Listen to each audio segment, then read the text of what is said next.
What's up, everybody? Nate here from Out of the Basement, bringing you a brand new action figure review. Today, from Star Wars The Black Series, we're taking a look at the long-awaited Return of the Jedi version of Boba Fett. This is not an exclusive, thankfully, and is available all over the place. I actually got mine from Big Bad Toy Store, so that was awesome that they got it kind of sort of early and shipped it out really quick, so kudos to them. Top to toe, this is a brand new figure, so everyone has been very curious about how this is going to turn out.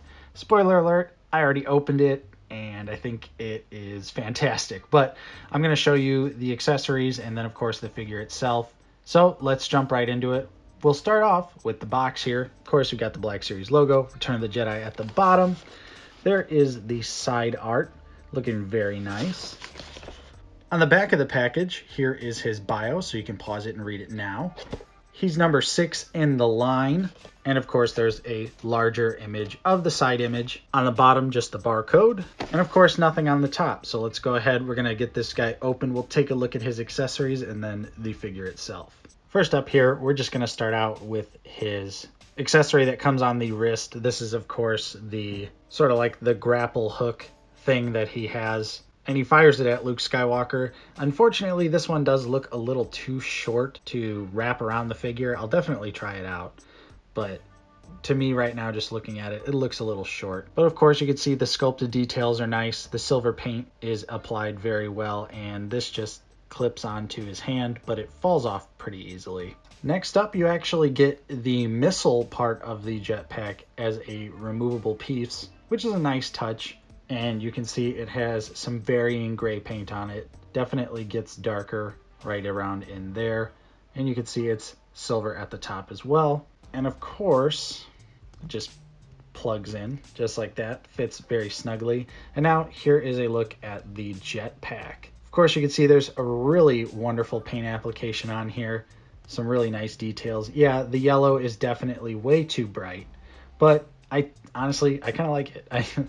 Like in Sean Solo's review, he said it popped. I agree, it pops. It looks nice. And just to have a little bit of context, here's the Diamond Select jetpack side by side. So you can see the Hasbro version is definitely a lot brighter in terms of the blue as well. But I don't know, I think it looks really nice and I love all of the battle damage it has on it. Of course, you get the articulated thrusters as well. And that leads me into the next accessory, which of course are these blast effects that just plug in very easily there. And there you go, there they both are, and they look really nice. Of course, Hasbro always does a good job with the blast effects. I've got no complaints with these jetpack versions. And for those wondering, you can plug them into Mando's jetpack as well, although I will note two things. Of course, one, you can see they don't fit in there all the way. Of course, you could hide it with an angle fairly easily, but two is that these pegs are a lot bigger than the hole, so you do have to force it in there. So you also run the risk of stretching those out. For instance, like I always do, I have the Iron Man effects in this Beskar Mando. And then again, for those wondering, this is actually too loose, so it won't take the Iron Man blast effects, unfortunately. And then next up, we have the version of his blaster that you can actually separate here. It comes separate in the package, of course, to emulate Luke Skywalker cutting the blaster in half. But you can see that there's some really fine details in the handle here. It's mostly just black plastic with a little bit of a brown dry brushing effect over it. And of course, you have some yellowish green for, I would assume, just the slice. And like you saw, it plugs together just fine. Just to kind of give a side-by-side of how different the blasters are, especially in size, it definitely is an advantage to the new Return of the Jedi figure just because it helps with posing. But look at all of the details that are different between the two. And I don't know if that's necessarily 100% movie accurate, but yeah, I kind of would like to see maybe this stuff painted again. And of course, you also get a non-cut in half version that is, again, black plastic with a brown, dirty, gritty, dry brushing effect over it. And finally here, you do get the flamethrower effect, which looks fantastic. It is pretty thin, but of course, you know, for toy photography and such, you just play the angle and it'll look just fine. But Of course, you've got a nice red to yellow transition there, and it just plugs into his wrist like so. So there you have it. There's some really awesome accessories with this guy. Can't really think of much else I would have liked to see him come with. So I am satisfied with all of the accessories. I think it's definitely worth the deluxe price tag at this point, at least for me.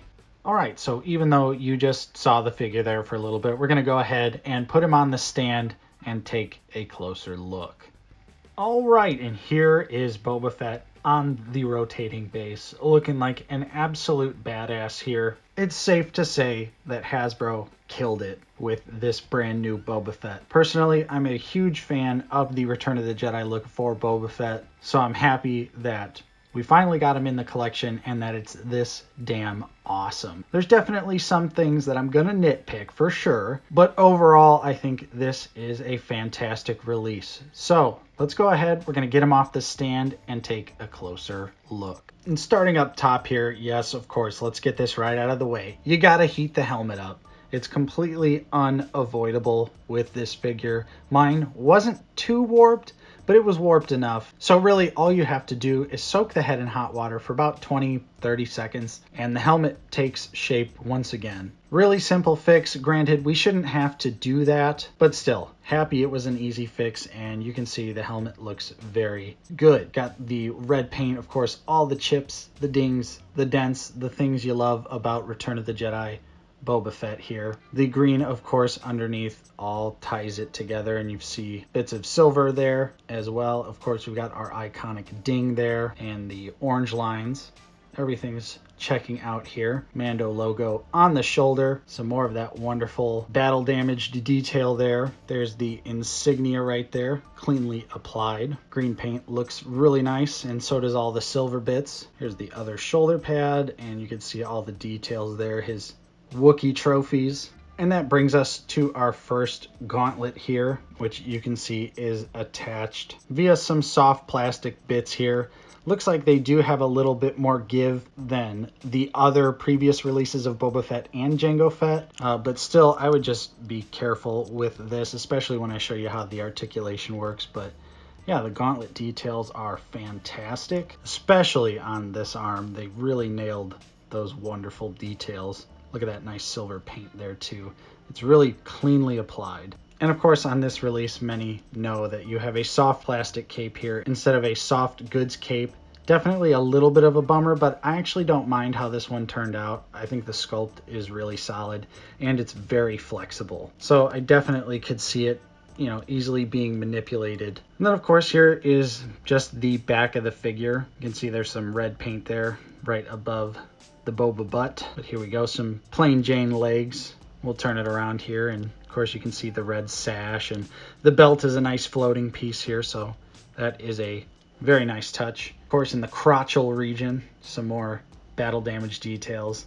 And then down here, the classic knee pads and all of the doodads and gizmos that he keeps in his shin pockets, because Boba Fett has shin pockets. And the feet are also pretty much what you'd expect, although I really do miss the silver paint. That should be right there, so that is a little bit of a miss there. And just in general, as far as details go, I really think this figure could have used a very generous wash. Just as a comparison, I'm just pulling out the Diamond Select version here. You can see that the Diamond Select has a really nice wash over the undersuit, really nails that gritty, dirty look of Boba Fett in Return of the Jedi, and I think this figure would have really benefited from that. The Black Series release just ultimately looks too clean. Now, granted, it's easy to weather a figure, but again, I think for a deluxe figure, they definitely could have thrown us a bone, painted the feet here, and then just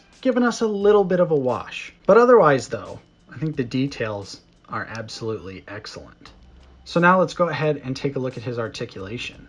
Okay, so first things first, you get the viewfinder articulation there, which it actually does reach down appropriately over the visor. You also get a double neck joint, so Boba Fett can look up about that far, and he looks down about that far. Of course, you get all sorts of attitude out of it. You can exorcist him around.